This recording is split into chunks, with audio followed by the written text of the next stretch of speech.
The last verse of Psalm 27 has been on my mind constantly of late. Want to know why? Because Tom Petty was right.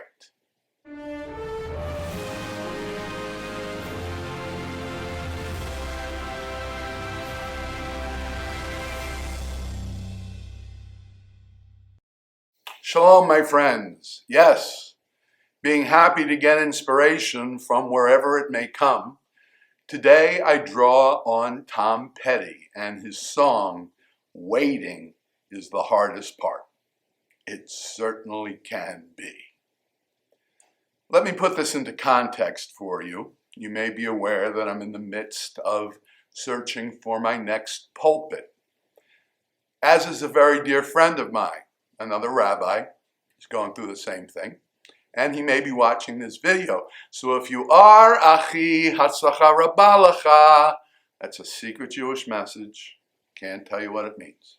I didn't know you was Jewish. Both of us have been invited out to various congregations for audition weekends. That's a good thing. But now comes the waiting game. Waiting for that email or phone call. And as I said, Tom Petty's right.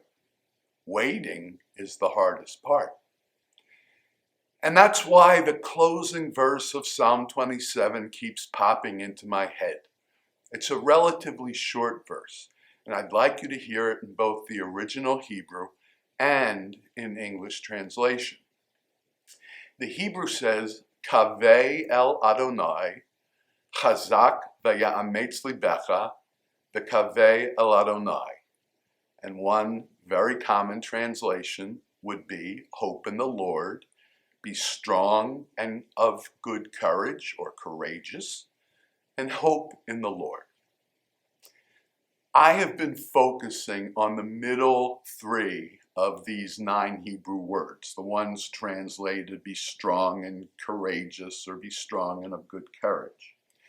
While I'm waiting for that email or phone call that will determine where my rabbinate will continue, Hello, is this? Trying to stay strong and trust that it will all work out however it's supposed to work out. I'm much more a meant-to-be person than I am a believer in coincidence. I decided to do a little study of this specific verse. And when I did, I was reminded of something significant. Of the 9 Hebrew words in this verse, the last 3 words simply repeat the first 3, Kaveh el Adonai. And that first word is usually translated as hope. But my study of the verse reminded me that some also translate it as wait. From the centuries-old King James Bible to the modern New International Version, the psalm is translated as saying, wait for the Lord. Waiting. Isn't that interesting? That's exactly what I'm doing. Is that the message of the psalm? Is it saying, do your best to wait patiently? During that difficult waiting period, be strong and courageous? And then it hit me that the word and is sometimes better translated as but. And that left me with, do your best to wait patiently during that difficult waiting period, be strong and courageous, but wait patiently as things unfold according to a timeline over which I have no control. I like that reading of the psalm. But then everything came together. The word kaveh can be translated in 2 ways, hope and wait. But I realized you don't have to choose between them because they complement each other perfectly. So instead of either hope in the Lord or wait for the Lord, how about this? Wait hopefully.